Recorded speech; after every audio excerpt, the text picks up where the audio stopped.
السلام علیکم ورحمۃ اللہ وبرکاتہ۔ گریڈ 5 اسلامیات صفحہ نمبر 46 پر متوجہ ہوں۔ بیٹا آج انشاءاللہ تعالی ہمارا لیسن ہے پیارے نبی کریم صلی اللہ علیہ وسلم کی پیاری زندگی حصہ اول، جو کہ صفحہ نمبر 46 پر واقع ہے۔ آج ہم اس کی بلند خوانی کریں گے اور آپ توجہ دھیان سے سنیں گے تو انشاءاللہ تعالی آپ کو پیارے نبی کی پیاری زندگی کے متعلق حالات واقعات سامنے مستحضر ہوں گے اور آپ سمجھ سکیں گے، آپ کو آگاہی ملے گی۔ چنانچہ اب ہم اس کو ریڈ کرتے ہیں۔ مدینہ میں تشریف آوری۔ انصار اگرچہ بہت دولت مند نہ تھے، لیکن ہر ایک کی یہی آرزو تھی کہ پیارے نبی کریم صلی اللہ علیہ وسلم اس کے ہاں قیام فرمائیں۔ چنانچہ آپ انصار کے جس مکان محلے سے گزرتے، وہاں کے لوگ آپ صلی اللہ علیہ وسلم کی اونٹنی کی نکیل پکڑ لیتے اور اپنے ہاں قیام کرنے کی درخواست کرتے، مگر آپ فرماتے اونٹنی کی راہ چھوڑ دو، یہ اللہ کی طرف سے معمور ہے۔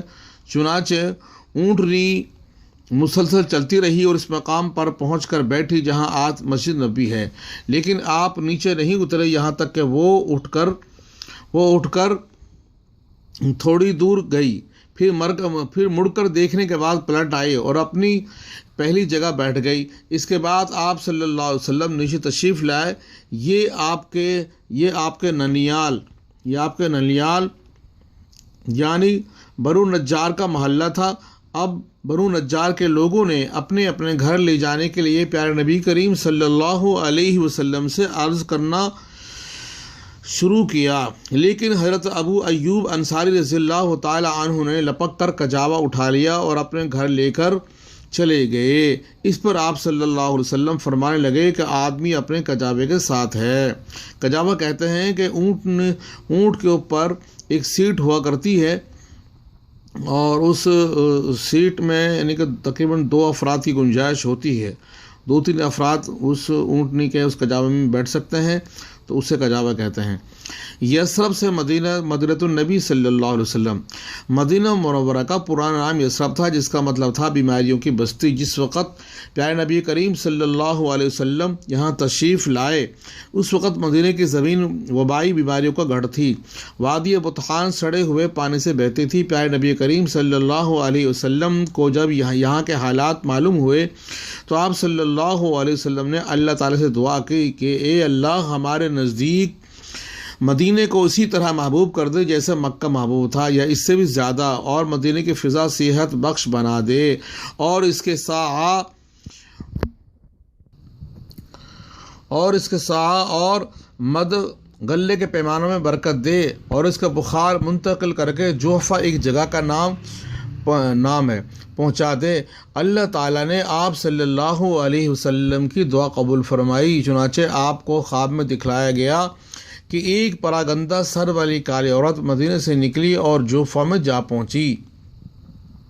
اس کی تعبیر یہ تھی کہ مدینے کی وبا جوفہ منتقل کر دی گئی اور اس طرح مہاجرین کو مدینے کی آب و ہوا کی سختی سے راحت مل گئی۔ مدینے کے حالات۔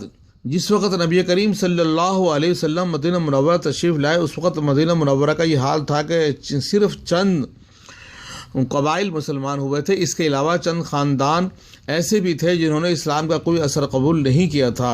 اوس اور خزرج دو رقیب قبیلے تھے اور ایک دوسرے کے خون کے پیاسے تھے۔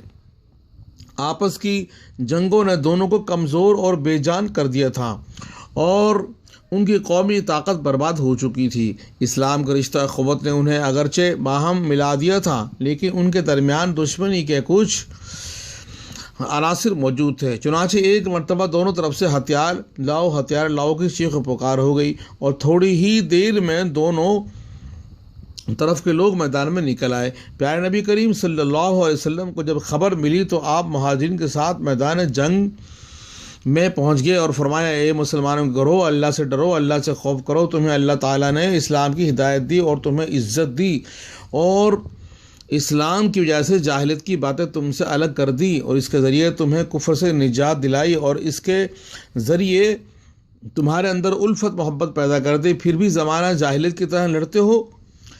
مسجد نبی کی تعمیر۔ اس کے بعد پیارے نبی کریم صلی اللہ علیہ وسلم کا پہلا اقدام یہ تھا کہ آپ نے مسجد نبی کی تعمیر شروع کی، اس کے لیے وہی جگہ منتخب کی جہاں آپ کی اونٹنی بیٹھی تھی۔ اس زمین کے مالک دو یتیم بچے سہیل اور سہیل تھے۔ آپ صلی اللہ علیہ وسلم نے ان سے یہ زمین قیمت دے کر خریدی اور خود مسجد کی تعمیر میں شریک ہوئے۔ آپ صلی اللہ علیہ وسلم خود اپنے ہاتھوں سے اینٹیں اور پتھر اٹھاتے تھے۔ اس زمین میں مشرکین کی چند قبریں بھی تھیں، کچھ ویرانہ بھی تھا، کھجور اور غرقد کے چند درخت بھی تھے۔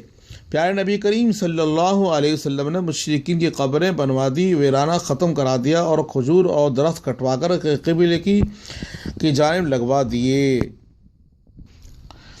دیواریں کچی اینٹوں اور گارے سے بنائی گئی، چھت پر کھجور کی شاخیں اور پتے ڈلوا دیے گئے اور کھجور کے تنوں کے ستون بنا دیے گئے۔ زمین پر ریت اور چھوٹی چھوٹی کنکریاں بچھا دی گئی۔ 3 دروازے لگائے گئے۔ مسجد کی لمبائی 100 ہاتھ اور چوڑائی بھی اتنی ہی یا اس سے کچھ کم تھی۔ مسجد کی بنیاد تقریباً 3 ہاتھ گہری تھی۔ مسجد کے ساتھ چند مکانات بھی تعمیر کیے گئے جن کی دیواریں کچی اینٹوں کی تھی اور چھتیں کھجور کی شاخوں اور پتوں سے بنائی گئی تھی۔ یہ مکانات پیارے نبی کریم صلی اللہ علیہ وسلم کے ازواج مطہرات کے حجرے تھے۔ ان حجروں کی تعمیر مکمل ہو جانے کے بعد آپ صلی اللہ علیہ وسلم حضرت ابو ایوب انصاری رضی اللہ تعالیٰ عنہ کے مکان سے یہی منتقل ہو گئے۔ مسجد نبی کی حیثیت مسجد صرف نماز پڑھنے کے لیے ہی نہ تھی بلکہ ایک ایسی درسگاہ تھی جس میں مسلمان اسلامی تعلیمات و ہدایات کا سبق حاصل کرتے تھے۔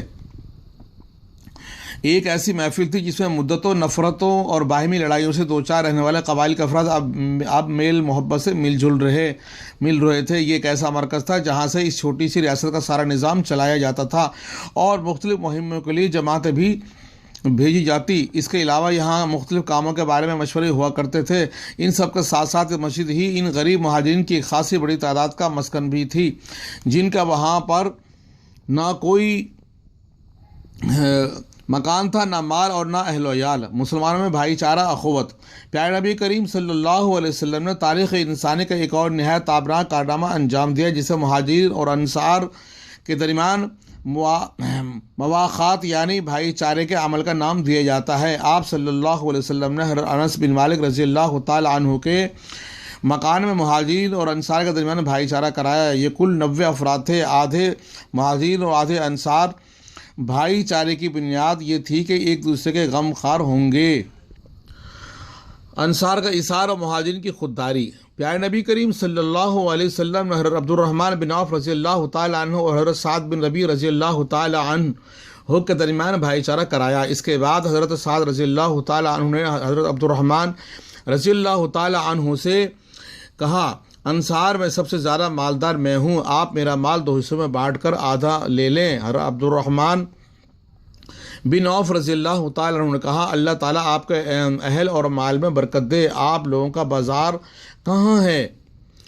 لوگوں نے انہیں قبیلہ بنو قینقاع کا بازار بتلا دیا اور وہاں گئے اور کچھ خرید فروخت کی۔ واپس آئے تو ان کے پاس کچھ زائد پنیر اور گھی تھا۔ اسی طرح انصار کے بعد لوگوں نے پیارے نبی کریم صلی اللہ علیہ وسلم سے عرض کیا کہ ہمارے اور ہمارے بھائیوں کے درمیان ہمارے کھجور کے باغات تقسیم فرما دے۔ آپ نے ارشاد فرمایا نہیں۔ انصار نے دوبارہ عرض کیا تو یہ مہاجرین کا ہمارا کام کر دیا کریں، ہم پھل میں ان لوگوں کو شریک رکھیں گے۔ مہاجرین نے کہا ٹھیک ہے، ہمیں یہ بات قبول ہے۔ اس سے اندازہ لگایا جا سکتا ہے کہ انصار نے کس طرح بڑھ چڑھ کر اپنے مہاجر بھائیوں کا اعزاز اکرام کیا تھا اور کس قدر محبت، خلوص، ایثار، قربانی سے پیش آئے تھے اور مہاجرین ان کے اس کرم و نوازش کی کتنی قدر کرتے تھے۔ میثاق مدینہ وہ ہے جو اللہ کا نبی صلی اللہ علیہ وسلم نے حالات کے پیش نظر یہود اور انصار کے درمیان معاہدہ کرایا تھا۔ میثاق مدینہ کا مطلب مدینے والا عہد، مدینے والا ایگریمنٹ۔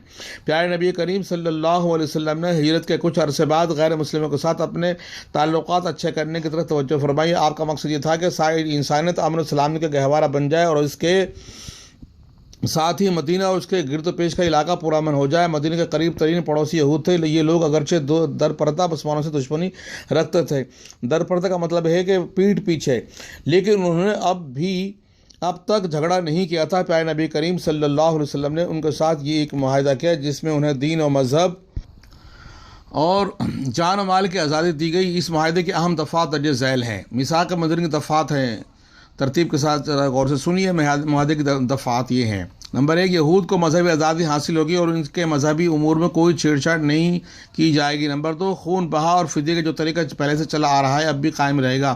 خون بہا کا مطلب ہے قصاص، یعنی اگر کوئی آدمی کسی کو قتل کرے گا تو اس کے مقتول کا ورثاء بھی اس قاتل سے بدلہ لے سکیں گے، یعنی عدلے کا بدلہ۔ اور فدیے کا مطلب ہے جو پیسہ، جو رول جو اس وقت رائج ہے، تو اگر اس کو نہیں مارا جائے گا تو پھر اس سے فدیہ لیا جائے گا۔ نمبر 3، یہودی یا مسلمانوں کی کسی سے جنگ ہوگی تو ایک فریق دوسرے کی مدد کرے گا۔ نمبر 4، یہود اور مسلمان باہم دوستانہ برتاؤ رکھیں گے۔ نمبر 5، قریش ان کے مددگاروں کو پناہ نہیں دی جائے گی۔ نمبر 6، مدینے پر کوئی حملہ ہوگا تو دونوں فریق مل کر دفاع کریں گے۔ نمبر 7، اگر ایک فریق کسی دشمن سے سلو کرے گا تو دوسرا بھی اس سلو میں شریک ہوگا، لیکن مذہبی لڑائی میں اس میں شامل نہیں ہوں گے۔ اس معاہدے کے بعد مدینہ اور اس کا اطراف گویا ایک حکومت بن گئی، جس کا دارالحکومت مدینہ اور سربراہ پیارے نبی کریم صلی اللہ علیہ وسلم تھے۔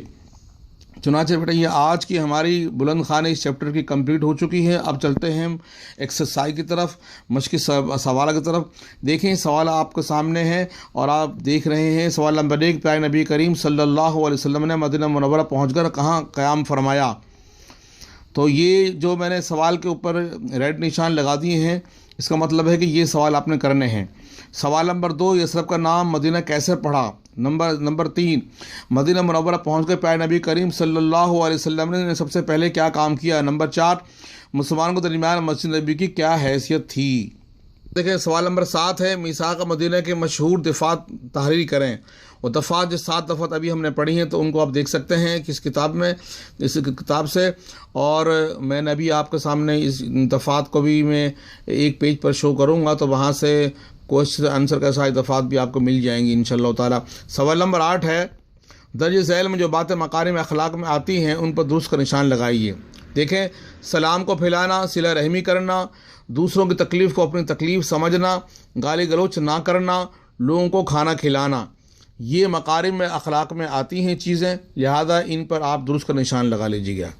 سلام کو پھیلانا، صلہ رحمی کرنا، لوگوں کو کھانا کھلانا، دوسروں کی تکلیف کو اپنی تکلیف سمجھنا، گالی گلوچ نہ کرنا، یہ مکارم اخلاق میں آتی ہیں، لہذا ان پر درست کا نشان لگا لیں۔ سوال نمبر 9، درست الفاظ سے خالی جگہ پر کیجیے۔ نمبر 1، اونٹنی مسلسل چلتی رہی اور اس مقام پر پہنچ کر بیٹھی جہاں آج مسجد نبوی ہے، تو جو اسپیس ہے خالی جگہ ہے، یہاں پر مسجد نبوی لکھ لیں۔ نمبر 2، حضرت ابو ایوب انصاری رضی اللہ تعالیٰ عنہ نے لپک کر کجاوا اٹھا لیا اور اپنے گھر لے کر چلے گئے، کجاوا لکھ لیں۔ نمبر 3، پیارے نبی کریم صلی اللہ علیہ وسلم نے حضرت انس بن مالک رضی اللہ تعالیٰ عنہ کے مکان میں مہاجرین اور انصار کے درمیان بھائی چارہ کرایا، حضرت انس بن مالک لکھ لیں۔ نمبر 4، مسجد نبی کی زمین 2 یتیم بچوں کی ملکیت تھی، 2 یتیم بچے لکھ لو۔ نمبر 5، مدینے کے قریب ترین پڑوسی یہود تھے، لہذا یہ آپ کو تقریباً 2 6 7 8 9 سوال ہے تقریباً۔ اس میں سوال نمبر 5 اور سوال نمبر 6 کو چھوڑ دیں، باقی یہ سوال آپ کے سامنے میں نے آپ کو سامنے ایکسپلین کیے ہیں، تو انشاءاللہ تعالیٰ آپ سمجھ گئے ہوگے اگر آپ نے دھیان توجہ سے سنا ہے۔ ابھی آپ کے سامنے میں ایک پیج پر شو کرتا ہوں ان سوالات کو، جو یہ سوالات ہیں 6 سوالات ہیں، ان کے جوابات کو دیکھیں۔ وہ جواب نمبر 1 ہے، آپ صلی اللہ علیہ وسلم کی تشریف آوری کا سن کر ہر شخص کی خواہش تھی کہ ہمارے ہاں قیام کرے، مگر یہ سعادت حضرت ابو ایوب انصاری رضی اللہ تعالیٰ عنہ کو ملی۔ آپ صلی اللہ علیہ وسلم نے انہی کے گھر پر قیام فرمایا۔ یہ سوال نمبر 1 کا جواب ہے، جواب نمبر 1۔ سوال نمبر 2 کا جواب نمبر 2 ہے، مدینہ منورہ کا پرانا نام یثرب تھا، جس کا مطلب تھا بیماریوں کی بستی، یہ ایک لنگا جواب ہے۔ جواب نمبر 3 کا مطلب ہے، سوال نمبر 3 کا جواب، اس وقت مدینہ کی زمین وبائی بیماریوں کا گڑھ تھی۔ آپ صلی اللہ علیہ وسلم نے اللہ تعالیٰ سے دعا کہ اے اللہ ہمارے نزدیک مدینہ کو اسی طرح محبوب کر دے جیسے مکہ محبوب تھا، یا اس سے بھی زیادہ، مدینہ کی فضا صحت بخش بنا دے، یہ اللہ کے نبی نے دعا کی۔ جواب نمبر 4، مسجد نبی صرف نمازیوں کے لیے نہ تھی بلکہ مسلمان اسلامی تعلیمات ہدایت کا سبق حاصل کرتے، باہمی لڑائیوں والے قبائل کے افراد اب میل جھول محبت سے رہتے، ایسا مرکز تھا، چھوٹی سی ریاست کا سارا نظام چلایا جا رہا تھا، مختلف کاموں کے مشورے بھی کرتے تھے،